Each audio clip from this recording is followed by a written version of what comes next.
Okay na yung concept natin, pinag-usapan natin, no? Na basta yung color na pinakamalapit sa puti para hindi siya, pag tumubo siya, magbe-blend lang. Yes. Okay. Tapos, mag-haircut. Layered, sir. Sige. Pero gaano, ma'am, kaiksi? Tingin niyo. Basta yung maiksi, sir. Ay, gusto ko yung malinis yung dito ko eh. Sa likuran. Tapos yung harap po, mga gaano kayo? Mga ganito. Yes, oo. Sanay naman ako ng ganyan kaiksi. Sige. Let's layer natin, no? Okay. So ngayon, paparedy ko lang muna, mama. Kukulayan ko muna.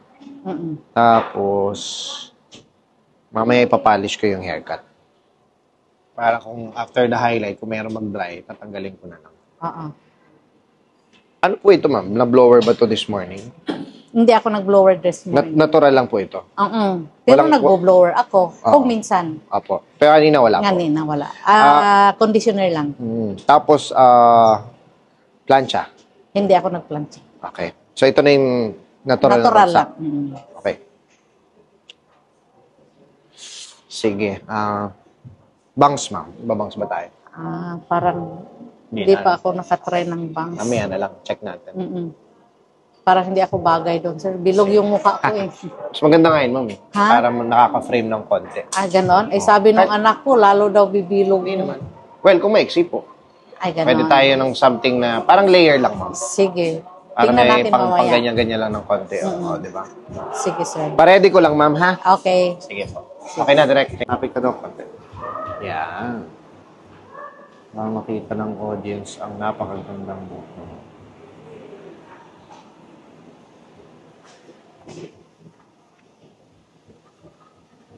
Pag wala kang magawa, ma'am, sa umaga, ganun gawin. Para... Ayos ba, ma'am? Ganda. Ganda. Kanina parang hindi halata yung highlight. Kaninang hindi pa na-plancha. Hindi pa, Ngayon, kasi mas bumuhay gawa ng treatment. Kaya importante talaga yung treatment. Tapos, ayun, pag tubo ng roots, edi roots na lang ulit tayo, ma'am, ha? Roots ulit. Ngayon, gano'n po kayo kadalas mag-roots? Once a week? Hindi naman. Hindi naman, sir. 3 times once a month? Once a month. Or 1 month and 2 weeks, gano'n. Basta ang purpose nito, ma'am, is, again, para mapahaba mo yung rooting. Kasi masyadong maaga yun. Kung kaya nyo po, Pagbalik, roots na lang po tayo. Roots na lang. Roots na lang tayo. Wala nang treatment. Pwede rin po, ma'am. Pero hindi na yung ginawa ngayon kasi yung anti-freeze, di ba? Ang next one treatment is yung reconstructive para lang hindi siya mag-dry. Okay. Pero yung anti-freeze, hindi muna natin gagawin.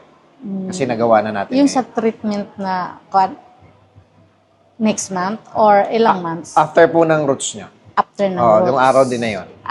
Okay. Parang sabay po siya. Sige, sir. Ganda. Ganda. Dito ka, direct dito. Pakita mo tong angle na to. Ganda din. Ayan, direct. Ganyan. Gusto ng audience yung makikita nila yung combination ng color. Direct, pakita mo tong likod. Ganda rin. Ang volume ng buhok mo, ma'am, no? Makapal. Makapal kasi tapos malalaki. Ganda ng yung color. hibla Kita niyo yan, mga... Ano, ma'am? Yung strand niya malalaki. Sarap hawak ko nga, no? Ganun. Di ba? Yung iba, gustong-gusto ganito kakapal. Ikaw, tingnan mo, ma'am, ha? Kuha mo pero pa rin. ano yun, sir? Yung naglalagas.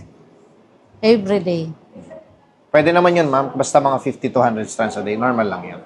Pag sumobra lang yun, medyo, ano. Kasi mga ganun lang. Thank you, ma'am. Sige, thank you, sir. Ingat po kayo.